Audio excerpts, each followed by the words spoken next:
Hello and welcome to my channel. Today we are reviewing the Overflod Tyrant. Today we have received this car, the Overflod Tyrant. I've done a review video on the Dominator GT live stream on that. So today in this particular video we are doing the Tyrant. The cost of this car is 2.515 million, which is about the same value as an Ocelot XA21 and the same sort of value as a X80 Proton. So let's have a quick browse at the prices. There we go. So look, it's a bit more expensive than the XA21, but it's a couple of grand less than the Tyrus, and it's a couple of grand more than the RE7B. It's about, well, it's a few 100,000 more than the XA21 and the Entity XXR, which was released in this Super San Andreas Super Autos Series DLC, whatever the hell it's called. So yes, what we're going to do, we're going to have a look at the customization and then test out how fast it goes. Right, and there it is over there. I wonder where they've delivered it. And wow, that is a really good looking car. Look at that, that looks absolutely amazing. Look at that back. Nice. Right, let's have a look at the interior. It sounds a bit like an Infernus, that sort of noise, so that's not too bad, it's okay. The interior, nothing special. It's the technically really it's the FMJ's interior, or the Prior's interior, or the what's the other recent, the Tempesta. So they also got this interior. And the other Overflod, the what's the recent one, the SCG thing. That's really nice. It's a nice interior, it's pretty suiting, especially if the previous Overflod has the same interior, it makes sense. What are we doing today? Right. Anything I can do? So let's have a look at the customization. There's no bumper customization, but there is exhausts. So we've got hex exhausts and we've got quad exhausts. Wow. All touch, sorry Josh, that's the one, isn't it? Yeah, so I like that exhaust, it looks fine to me. So we go to the bonnet, or we've got a carbon bonnet. Not really nice, I like the looks as it is already. Nice respray, I actually quite like the colour as it already. I actually don't want to do anything to it, but just to showcase what the colour is. Wow, that's mad in that colour. So we've got the main colour here, the primary colour, which I quite like in orange. And then the secondary colour is the springs down here in the, well, in front of the dashboard. And does it change anything else? Making decisions is stressful. Doesn't appear to change anything else. So what I was going to do, I might stick that in red, or maybe going a bit mad and going a random colour, and make sure it's a bit different to a normal suspension. But either way, I might just go red anyway. But yeah, I'll just go for normal red. I'll go standard red. There we go.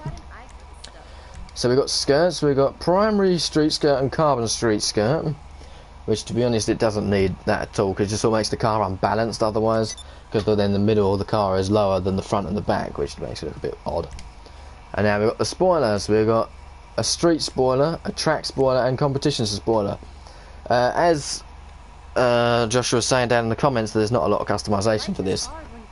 And actually, I'm going to go for the competition spoiler, because in real life, as you know, I try and make my cars look a bit like as close as I can to the real life equivalent.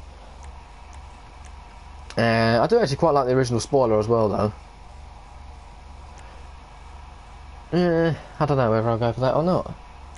Screw it, I'll leave the spoiler as it is. The suspension is normal, turbo. Now we go for the wheels.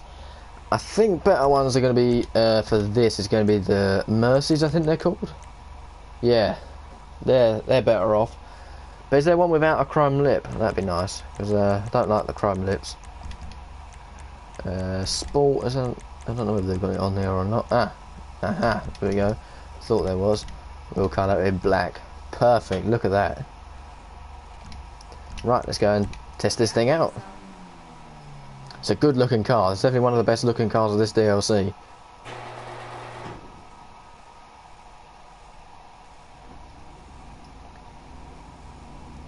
Yeah, it's a nice looking car.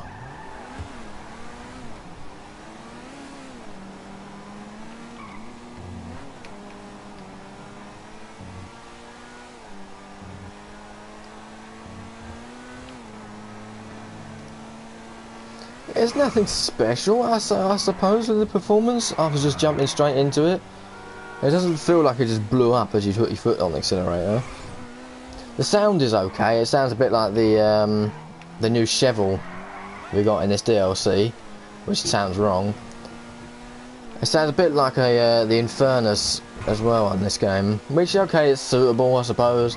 But it would be nice if they made some more new, unique noises, like the Coil Brawler. Like, I drove that the other day, and that thing sounds amazing. And no other car has that noise, and it's nice when you've got cars with unique noises.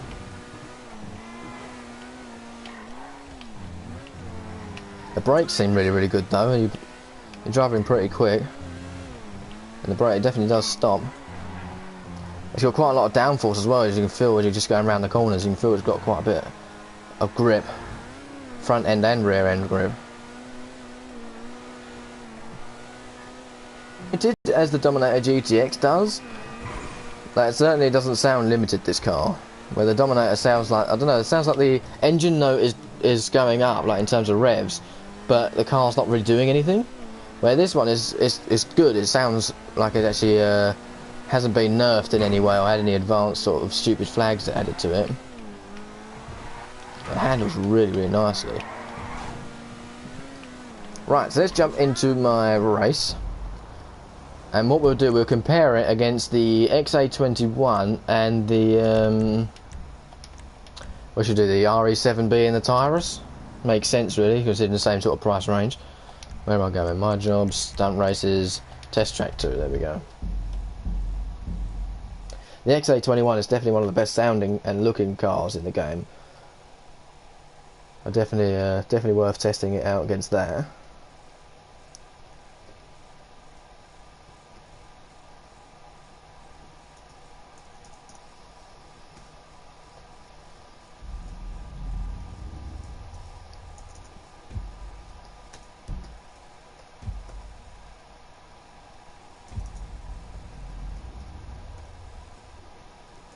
Right, so let's make sure we don't screw up like we did in our Dominator video and select it on motorcycles or off-road, wherever it was. Supercars, there we go. Super, there we go. And we want it at noon, just so we can actually see where we're going.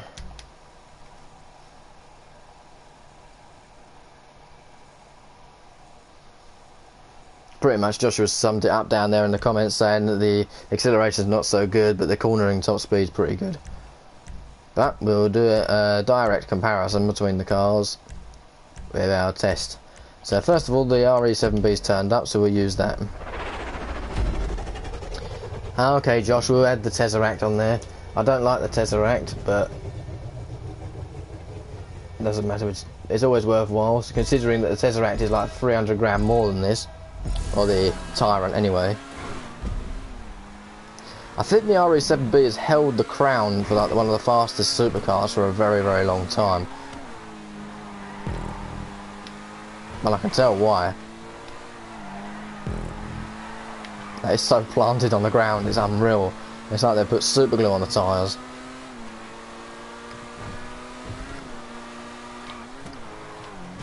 Whoops.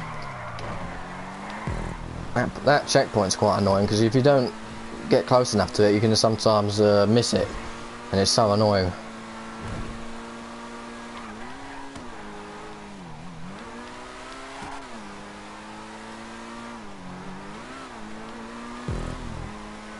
It's always hard to get around that corner, because there's a little bump there which when you go over it can sometimes make your car sort of speed up. There's like weird physics in this game, and you can like launch yourself into the wall, which is not very helpful.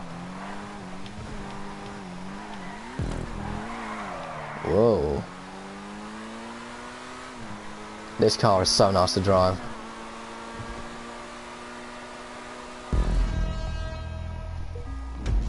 So, the RE7B did it in a time of 1:13.240. Did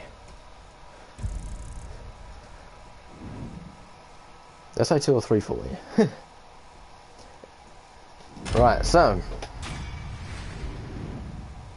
the RE7B has done it in 1:13, which is pretty good in comparison to the Dominator we was doing earlier, which of course is going to be a massive speed difference because it's a different class of car, but just so you can get an aspect of what the difference of top speeds are. Is that the Dominator did it in a 1 minute 29, the standard Dominator in the game, where the RE7B is in a 1 minute 13. That's just so you can get a prospect of the idea of how different the classes can be.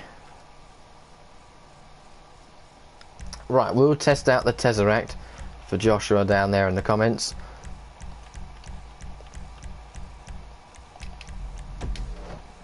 Now, electric cars are not very good at handling. They may have an amazing top speed, but they don't have very good. That's amazing top speed. Got amazing acceleration, but not good at top handling or top speed.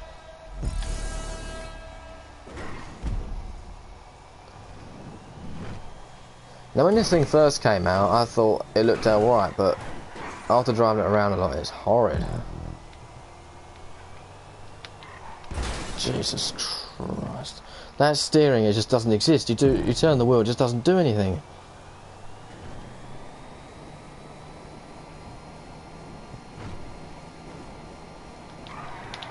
Whoa! See? Look at that stupid power, that freaking checkpoint. I really do not like this car in terms of handling or looks.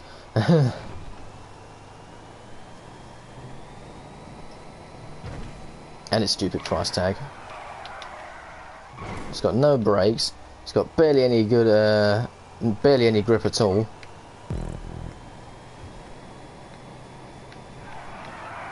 Look at that! I'm handling the same way as I always do for every single car.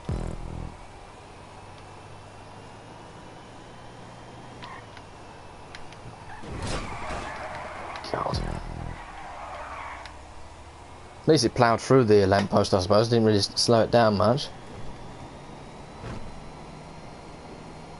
So we did it at 122.013. So that's just as fast as me crashing a Sabre Turbo Custom.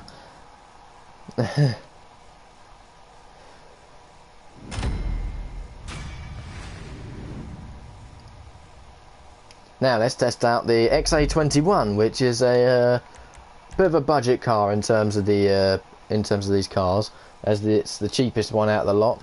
The Tesseract being the most expensive at 2.8 million, the RE7 being at 2.4, the Tyrant being at 2.5, the XA21 being 2.3, and the Tyrant being 2.5, same as the Tyrus, apart from a few grand difference.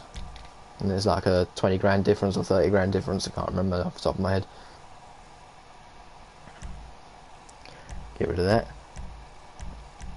And let's select the XA21, which is probably in a different way, but it doesn't matter because I'll just select whatever car's coming up this way, apart from that way.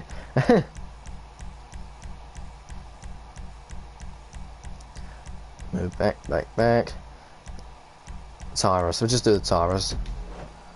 The Tyrus is one of my favourite cars in the game. It sounds amazing, it looks amazing as well.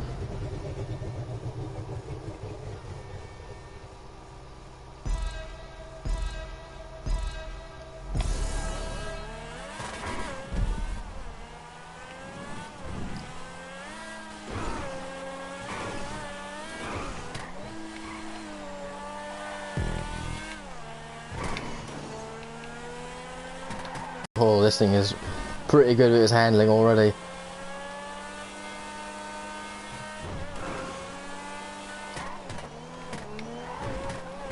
Look at that, it's just so much better until you go over that bump, and it doesn't really like bumps, this car, by the looks of things.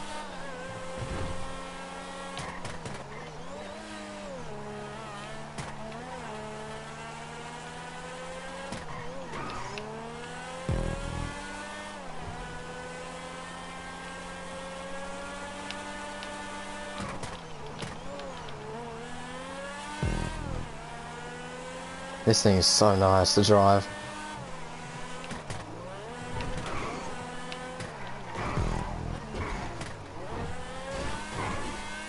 Thought I was going to make that, but it seems to not react with the steering this time. It seems to be a bit woolly, the steering that time, but it doesn't matter.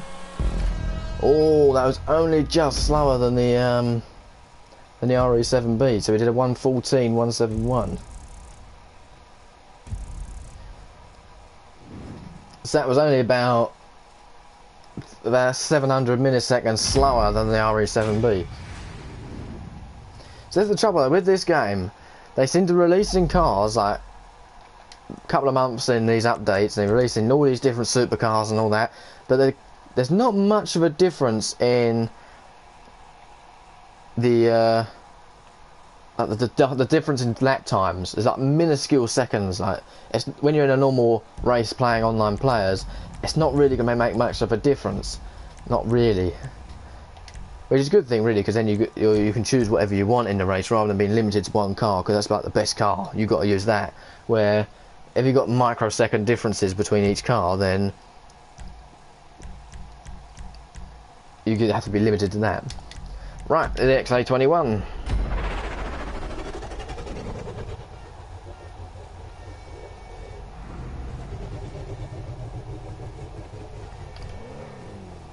Love that noise.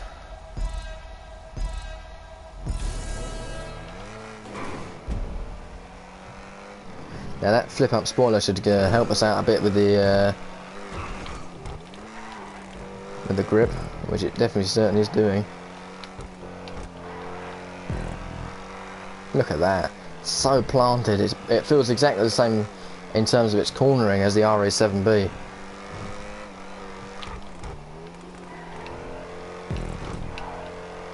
And this thing seems to prefer bumps better than the Tyrus as well. The Tyrus seems to react quite badly to bumps, or curbs more.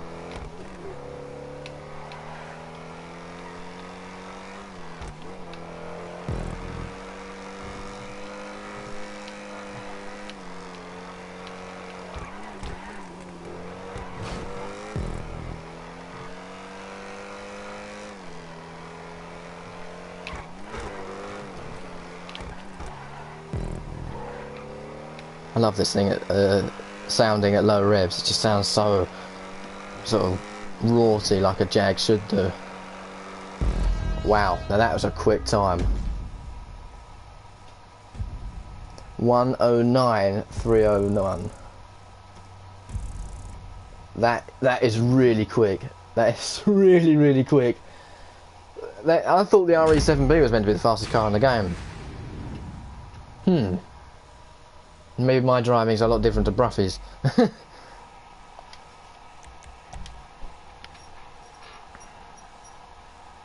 As you say down there, Josh, four-wheel drive and an inbuilt spoiler makes such a difference. As I was saying right at the start, before we even did the race, it helped so much. Anyway, so now we are going to test the car that we was here for in the first place, the Tyrant. And I did see in your comments there earlier, Josh, that it's a very wide car. And you can tell when you flick through this menu here, you can see how big it is in comparison to all these other cars. I don't know whether it's just because they're Rockstar's fault, but actually it is a lot bigger. Look at that. It looks really good. It's got to be one of my top 10 favourite looking cars in this game.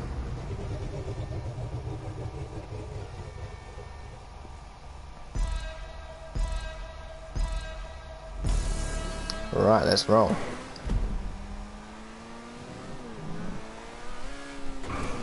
Let's see if these advanced flags make any difference with the handling. It feels a bit spongier actually, and as you drive along, the car seems to it feels a bit more spongy in terms of the suspension when going around corners and bumps, which is probably a good thing, because it probably helps it go over bumps a bit better. Doesn't backfire very often, this car, which is a bit of a shame, because I do quite like backfire noises. Even so, this thing is handling really well.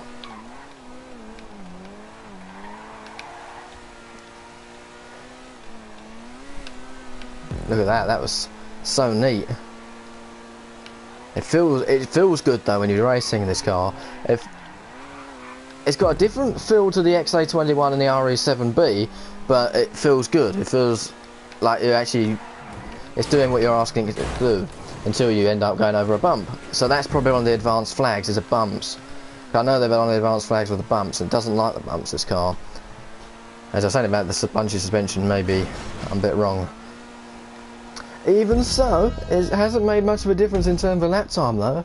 You know, it did go over the bump there. 641. So it's the same. It's on the same pace as the RE7B, which is good really, because that's how much, in terms of its cost, it's the same price, near enough. So you're doing it is around the same. The Tyrus was slightly slower, and the Tyrus is a bit more expensive, which is a bit of a surprise. The Tesseract was crap. You can push that off to the side. It's not even worth considering, because it's just, that was horrible. I couldn't drive that car. The XA21 has stolen the crown for these from the RE7B from my testing. But then again, I don't know which one looks the best. I do like the XA21. I love the sound of the XA21 with the Apollo, or the Gunput Apollo is what it's based off, isn't it? I haven't mentioned what it's actually based off in real life, have I? I normally do. It's a Gunput Apollo, isn't it? That's what it's based off in real life. Apollo Arrow, that's the one. The Arrow, that's I thought of it. Yes, it's based off the Gunput Apollo Arrow, and it does look really, really good. The XA21 is based off the Jag CX-75. They're both concept cars, but they both look really, really good. But the XA21, because of that four-wheel drive and the spoiler, it seems to make such a difference. Even though the Tyrant does have a spoiler, but it didn't seem to affect it as much as the XA21 did. But I think the killer for the Tyrant is that suspension. Now, I thought the spongy suspension may help it go over the bumps, but as you saw on that last corner we did on that test track, it didn't like that at all. It went over that and it bounced and it flew into the lamppost. So I think the suspension is not suitable for the car. I think it's quite bouncy and it shouldn't be. If that was solid, well, medium, if it was super solid, then it might just bounce off and fly off into the signpost anyway. But if it was about the same sort of suspension rate as the XA21, then I think it would have taken the crown.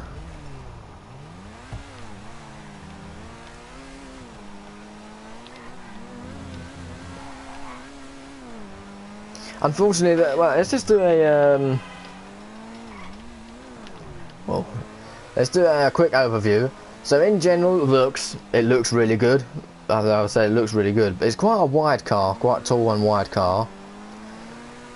The interior is pretty dull, to be honest. It's pretty much the same as any other car from the recent DLCs, like the Tempesta, the Alt-Arch, or whatever that thing's called, the other Overflod, and the Prior, that sort of thing.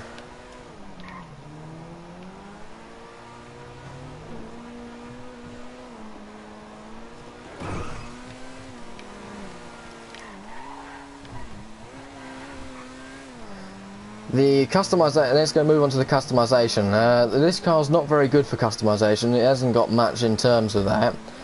It hasn't got any bumper options. The only thing it's got is spoiler, exhaust, bonnet, and I think that's it, and side skirt sort of customization.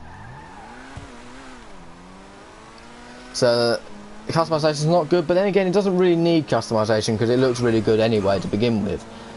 So that's the benefit of this, really. And as you say, Josh, that mirror's pretty unique. It's quite weird. I don't really sort of pay much attention to the mirrors, but there they are. They're quite unique, aren't they? Quite mad. Don't think you'd ever be able to see anything from them, but yeah, it's got to be it's a really good car to own, especially just to look at in your garage. The next thing we have a look at is the performance. So in terms of price, in comparison to performance, it's not that bad. It's about, well, it's a few grand more than the RE7B, but a few grand less than the Tyrus. But the Tyrus is a couple of seconds slower, a couple of milliseconds slower, about half a second slower. But the RE7B is slightly slower as well. So really, you're getting a better car for the money in comparison to the, definitely to the Tyrus. It's a much cheaper, better value than the Tyrus. But the RE7B is definitely a worthwhile competitor. But then again, you've got to take into consideration the XA21. Now that thing mincemeated nearly every single car I've ever tested on that track. That was It's just mincemeat it. I don't even know what I'm doing with this garage organisation. I can't even remember where I'm putting things now. Oh, I don't know. That can stay where it is. I'll put that up here. So while we got just doing that garage organisation, we'll just run up the stairs away from my character. Can't really run. Come on, up you go. And we have a quick comparison of the size. Look at it. You can see the difference in comparison to the Koenigsegg. It's massive. I didn't actually really pay much attention to the size, and it is actually massive. It's like a bloody tank. But anyway, that's it for this video today. Thank you very, very much for watching this, and hopefully I'll see you in the next video. See ya.